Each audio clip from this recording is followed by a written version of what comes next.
Hi guys, welcome back. I spend a lot of my time answering questions, and luckily I really enjoy it. I love sharing with others what I've learned in my experiences. And this week I'm going to answer some questions from viewers and share them with you.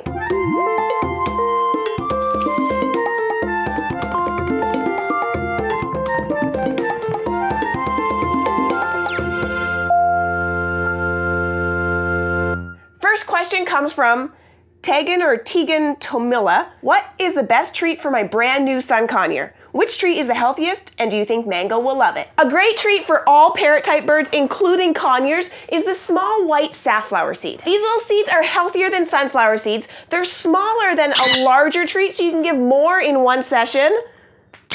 And they're really easy to handle. Ecuador, the Gen conure, loves safflower seeds, so I'm sure Mango will too.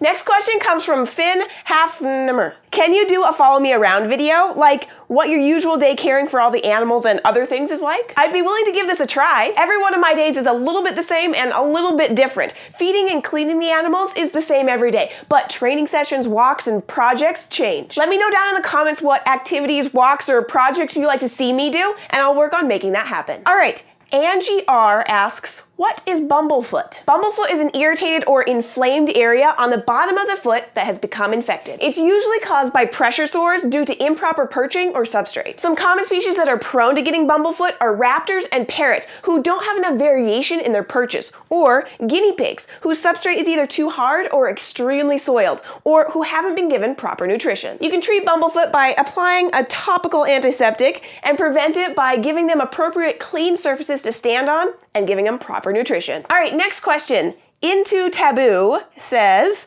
ow, my heart. Zapper is such a cutie. All those little noises are cute. What other noises does he make? How did you train him to stay on the hand? I have two birds who insist on being on my shoulder. Zapper makes a few noises. Usually he makes them when he's really excited to eat something. When we first got Zapper, he was really terrible at staying on my hand. He always wanted to climb up my arm and get up onto my shoulder. The way I trained him was using positive reinforcement. I continually give him treats while he's on my hand. And if you notice how I'm holding my arm, see how it's bent like that? In order to get onto my shoulder, he's gonna have to climb down and back up, and that's really gonna actually deter him from trying to get there. He wants the highest perch possible. So right now, my hand is actually the highest perch possible for him. I also use a thumb hold over his toe, and that's just a reminder for him to stay in place, not turn around, not climb around, and not jump or fly off. Huh, buddy? Yeah. All right, next question is from Darcia. How often do you usually need to anesthetize animals? And how do you solve the problems of anesthesia getting progressively more dangerous as they get older, since I expect there is actually more need to take care of teeth and beaks and so on?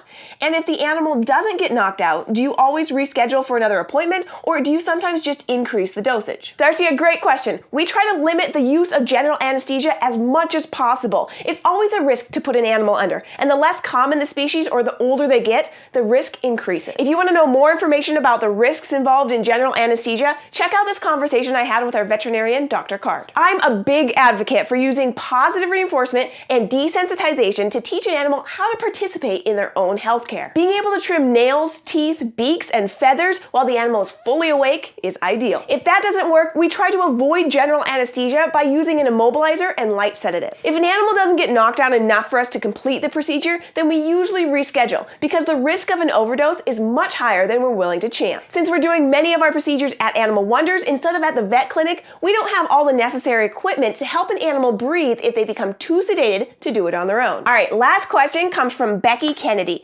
How many kids do you guys have? Are they working with you guys at Animal Wonders? This is my husband Augusto, and we currently don't have any goats, but we do have 2 human children. Jacob and Jackson are 4 years old, so their cleaning skills haven't reached the point where they're actually helpful yet. Jackson isn't able to walk, so he mostly enjoys listening to the animals, especially the birds. And Jacob likes the idea of sweeping and building forts for the guinea pigs to play in. Thanks for watching, guys. I loved answering all the questions. If you have more questions for me or Augusto or any of the animals, you can leave them in the comments below. And if you guys would like to go on an adventure with us every week, subscribe to our YouTube channel, Animal Wonders Montana. We'll see you next week.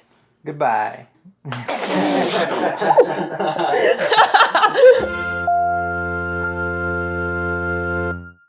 I recently went through a difficult time rescuing guinea pigs only to discover it was too late and I couldn't help them even though I tried. But in difficult times, there's always a bright spot.